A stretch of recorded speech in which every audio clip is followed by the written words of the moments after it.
I'm gonna do something a little bit different tonight. I usually don't. Thank you. First of all, if you're a veteran, please stand up. A firefighter, EMS, a teacher, stand up and give them a round of applause. Thank you for your service. I want to introduce someone who's very special to me. At home, we call her Household 6. So if you're in the military, you know that's the commander. And I want to introduce my wife, Blackman. Please stand up.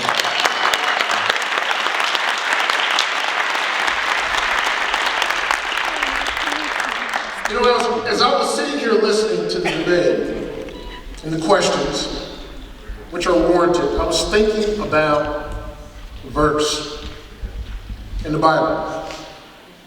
First of all, we know this is a spiritual war. We have to understand the situation. So I'm going to read something to you. And if it applies to you, like I used to tell my soldiers, if this applies to you, wear it like a t-shirt. If you're already doing it, show somebody else what right looks like. In 2 Chronicles 7, if my people, which are called by my name, shall humble themselves and pray and seek my face, and turn from their wicked ways, then will I hear from heaven, and I will forgive their sins, and I will heal their land. That is where we are at right now. We stand in a country that is divided. As I said before, this is a spiritual war. This is one that we can't lose. You're either with us or you're against us. Amen. You either love this country or you don't. You either follow the law of the land or you don't. And you either serve, lead, or get out of the way. Yeah.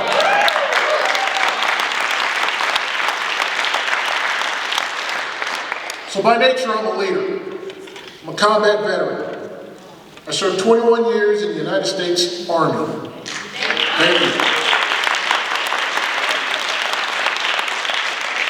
I fought in places like Iraq, Afghanistan, Mosul, Bakuba, and I fought in the second bloodiest battle in Iraq, the Fallujah War. We lost a lot of Americans in Fallujah, in Bakuba, Iraq, Mosul. And those Americans can no longer vote. Those Americans no longer have a say. And in it, we need to think about those Americans who fought on the battlefields of Vietnam, who were left behind. The battlefields of Korea, these aging veterans from World War II. And again, I tell you, we stand in a country that is divided. If we can't agree on anything in politics, we need to agree on this is our country and we will do whatever it takes to save it. Amen. We have to agree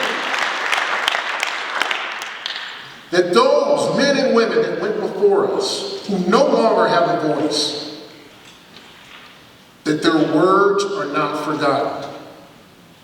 How do we do this? We get on the same team. Amen. We get on the same team and we stop taking our information from Facebook. We stop taking our information from Twitter. And we stop taking our information from a corrupt news media that has a narrative to destroy our country. That is what we do, ladies and gentlemen. Now, right now, I'm kind of upset. As you notice, I happen to be a black guy. I'm not upset because I'm a black guy. I love being a black American.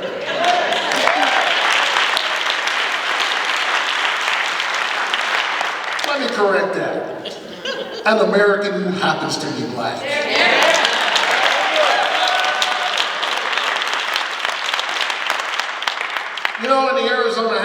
Representatives, the Democrats love to stand up and say that black and brown don't know how to vote. We don't know how to get IDs. We don't know how to use the internet, and we certainly do not know how to drive a car to get to the voting place. They're racist. It made me lose my concentration. Maybe I'll be the black face of white supremacy for Arizona, right? CNN has already beat me up on that one. Last week I was on Fox News and I gave an interview. And there was a person on the other end chirping in my ear. Now Fox News never tells me if there's going to be a liberal or a crazy left-wing radical on the other end. I usually find out when I'm sitting down and we start the interview. And in my last interview, this radical says, Democrats have been on the right side of history, and I support Joe Biden. So I'm like, really? You mean the right side of slavery? The right side of Jim Crow? The right side of not wanting to vote for the Emancipation Proclamation? Or how about the right side when we're talking about the 15th Amendment that gives all citizens the right to vote? The Democrats are not on the right side. They've never been on the right side, but the difference is between the fight from early Americans who happen to be black who did not have the right to vote. We are all in the same pot right now. Our voices are being taken away. Our votes are being taken away. Our liberties and our rights are being taken away. Under the 14th Amendment, we are protected, equal protection under the law. We don't have equal protection. 2020 demonstrated that.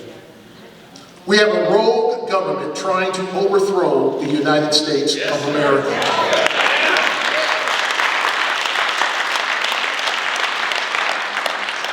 You know, when I retired out of the military in 2016, I didn't take a decertification oath. When I went in 1995, I rose my hand and I said that I swear to protect and defend the Constitution of the United States of America, and I will continue to do that because I did not turn that oath off. What I am asking you is to take that same oath. It is time we get off the sidelines, ladies and gentlemen. It is time that we stand up for our country. It is time that we stand up for our rights and our liberties. We have no other country as the United States of America. This is it. We're not going to go to Germany and take over their country. We're not going to go to Puerto Rico and take over, well, they're a part of us. But you know what I mean. Where do we have to go? We have to stand and fight. Now, if there's any, now usually I have somebody tracking me, and they take what I say and they put it out of context. So tomorrow I might be in some liberal paper that Blackman said that we need to go and fight. You know what? You're darn right. And get it right. My last name is Blackman, B-L-A-C-K-M-A-N, if you're a tracker, from the media. When I say we need to fight, we should be bringing people to these types of events. I'm speaking to the choir right now. You all have been on the front lines every single day. But think about in your mind, who is not here who should be here? Who is that one person in our lives that complains about government, but when you ask them to stand up and fight for government, I need to watch Netflix tonight. We can no longer afford to do that, ladies and gentlemen. Listen, my dad served in the military for 26 years. My grandfather fought in World War II, and of course I served. My uncle served in Vietnam as a Green Beret. My lineage did not fight for this country to come back and lose my right to vote as a veteran and as an American.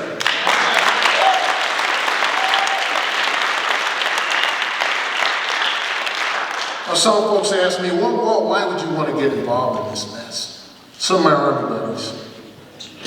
And I say to them, well, who else is going to do it? Who else is going to lead? Who else is going to stand between you and tyranny? Well, ladies and gentlemen, I've been doing it for 21 years. You just haven't met me until today. Thank you very much.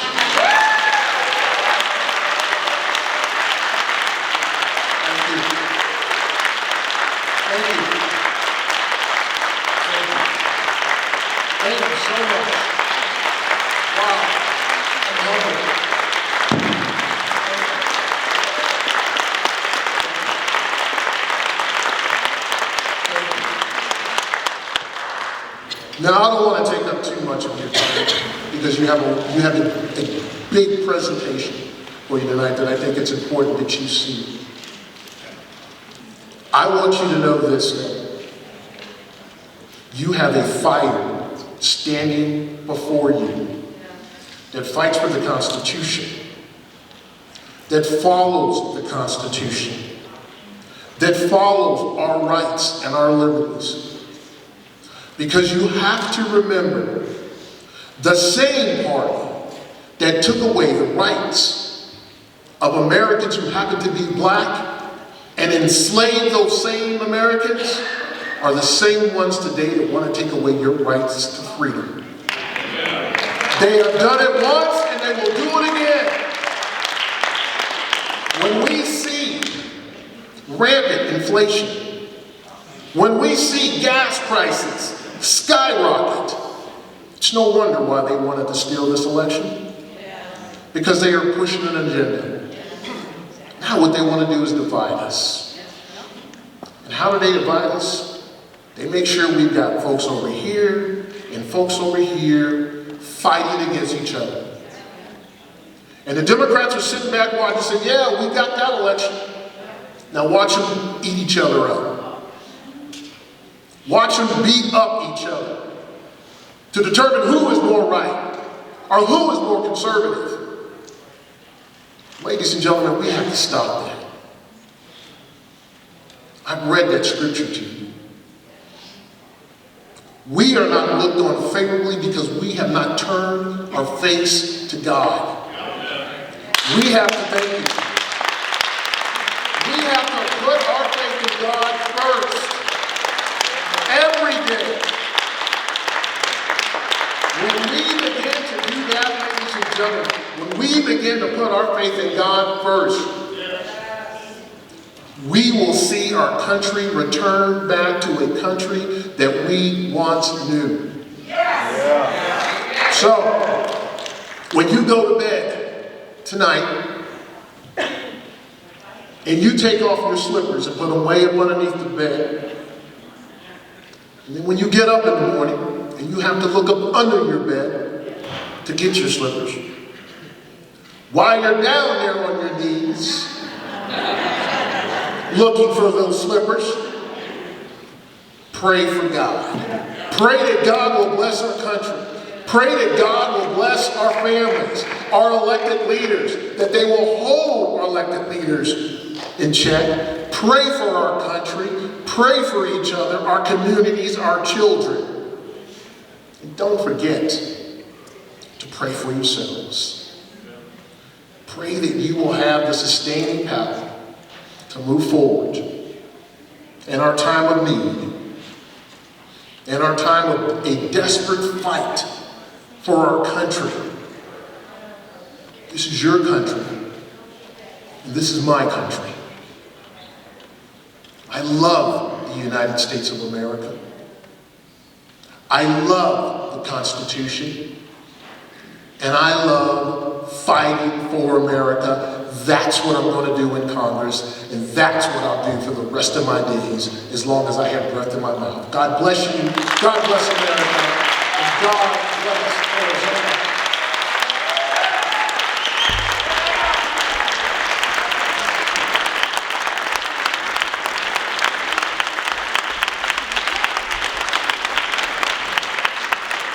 Sounds a lot like John Gillum, doesn't he? Yeah, exactly.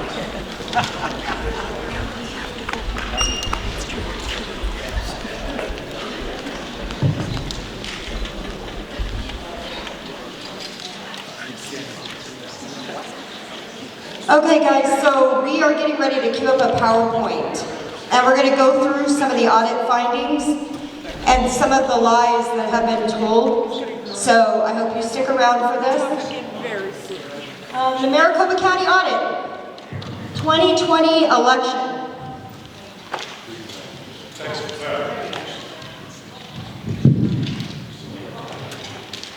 Okay, next slide please.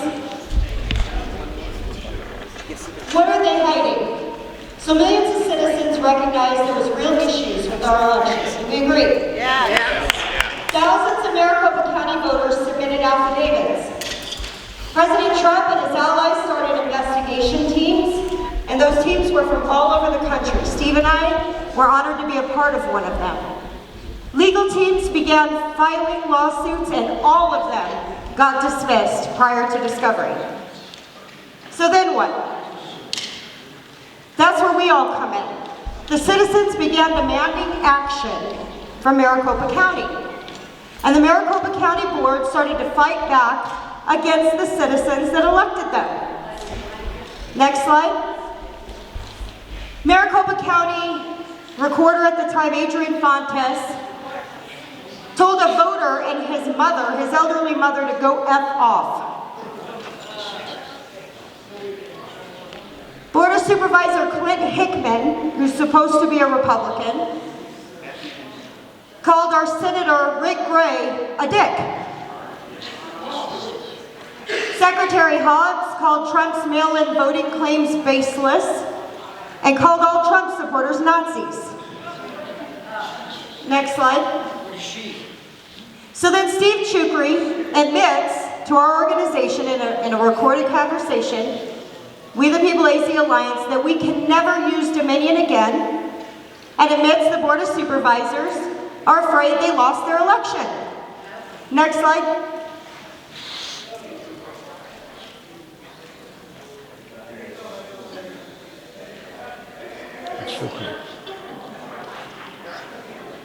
Part of this recording is hard to hear. No, it'll play automatically. It's just hard to hear. One of the Maricopa County Board of Supervisors, you're going to hear him speak in just a moment. There's part of the recording that's very quiet, unfortunately. Can we turn that up just a little?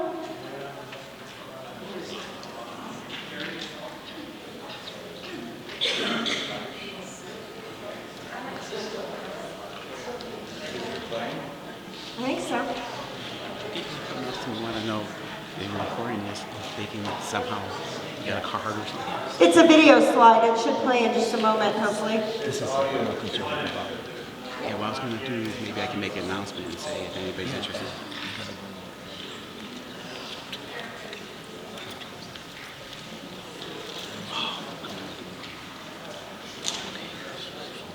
Okay, so in this recording, for those of you that don't know, it got released, Steve and I released these recordings to the Gateway Pundit, and within 14 hours, Steve Chukri resigned his post as the Maricopa County Board of Supervisors. He states in this recording that he knows that the people that are concerned about their elections are not concerned just because they're Trumplicans. They're everyday Republicans, and they're Democrats. And he admits that Democrats were calling his office. He then proceeds to tell us that we can never ever use Dominion in this state again, okay? And that he supported us 100% in getting it removed. And then he proceeds to say that he thinks his colleagues refused to help with the audit because Gates only won by a slim margin and Sellers only won by 200 votes. And they were afraid that the audit would reveal that they didn't actually win the election. Next slide, please. And you can hear all these recordings through the Gateway Pundit if you want to research it later. So then Maricopa County will then spend another $3 million to replace the voting equipment that officials say were tainted by our Senate's audit. The county then spends millions to purchase and then destroy the old equipment that was subpoenaed for the audit as well as for new systems before the upcoming election. So people ask, why did you release these recordings? Steve Chukri, he was the good one. But if you see line 3, the Board of Supervisors voted unanimously to fund another $3 million to put Dominion back in our county. He told us the truth in those recordings, but he didn't have the courage to do what was right for the people. He was more concerned with his relationships and with his colleagues than he was the American people. And so that is why we did that. And that is why, thank God, he did the right thing and just resigned. Next slide. So also in those recordings, he says Steve Richer, he knows there's problems. And Steve Richer agrees we can't use Dominion. Steve Richer is the current Republican county recorder. In his campaign pledge, he said, I've never messed up an election so badly that it led to voters being disenfranchised like my opponent did in 2018, but yet he claims it didn't happen in 2020. He said, I've never had the following written about me by the Supreme Court of Arizona. Quote, we are troubled by the opaqueness of the process evidenced by Maricopa County Recorder Adrian Fontes. But now he said it was the best election ever. He said, I've never been charged with a felony, but my opponent has. So he admits Adrian Fontes is a known criminal, and also a cartel attorney, by the way. I'm a no-drama guy, and I just want to deliver fair, competent elections. And this one should be laughable. I've started and managed multiple successful ventures that have never been the subject of controversy, complaint, or alleged wrongdoing. Let me remind you all that the files that were deleted that they're referring to were done under Steve Richer's watch. Steve Richer is one that has been lying. Next slide. So, what did we find? Under ballot examination, we found duplicate ballots mixed with originals. We found duplicate ballots with incorrect or missing serial numbers. We found more duplicates than originals. And we found duplicated serial numbers. Under tabulation, we found that ballots were ran through the tabulators multiple times. And we found that Uwakava ballots were double counted. Next slide. Uwakava ballots are the overseas ballots for any military who are stationed overseas voting. Official canvass has 3,432 more ballots cast than the list of people who show as having cast a vote in the VM55. And that's their voter rolls, right? Their record of who voted. 9,041 mail-in voters show returning more ballots than they were sent. 277 precincts show in the official canvass as having more ballots cast than people who showed up to vote, for a total of 1,551 excess votes.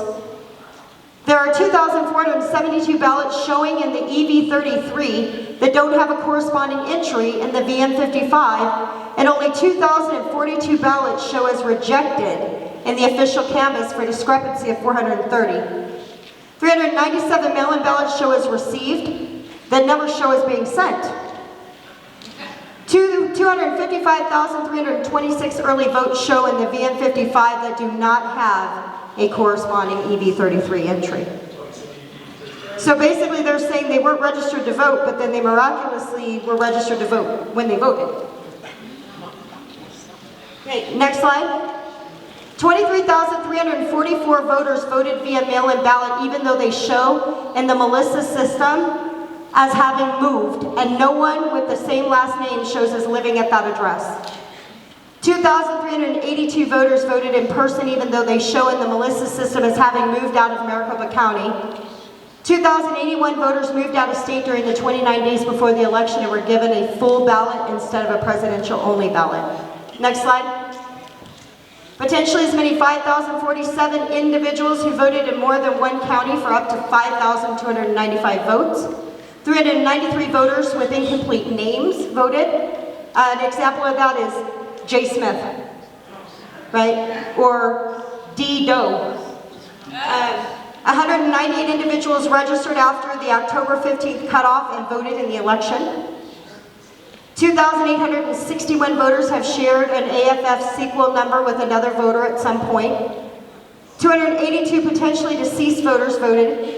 186 people potentially have duplicate voter IDs that both voted. Next slide. Dr. Shiva and Echo Mail did a very, very summary face value audit of the signature ballots. And it was a computerized system that Dr. Shiva developed that would just tell us whether there was a signature or not, really. Nothing more in depth than that. So there were duplicate signatures, there were scribble signatures, and there were blank signatures. So next slide. Maricopa County claimed there were 1,918, 463 mail-in ballots received.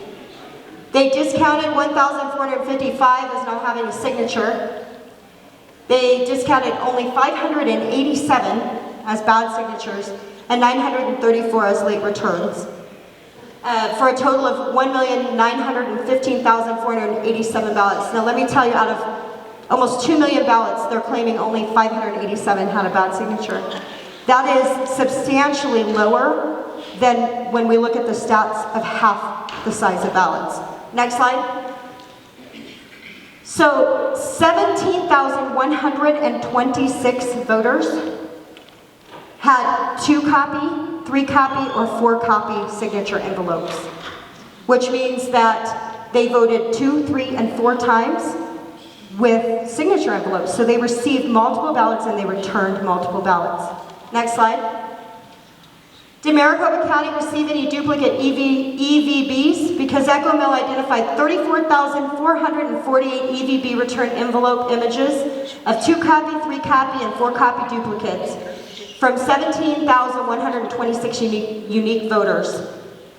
Is the reason that Echo Mill has more no signatures than reported by Maricopa County because Echo Mill analyzed solely the signature region? If not, why? Because Echo Mill identified 1,919 blank signature regions and 1,455 no signature in the EVB return envelope. Next slide.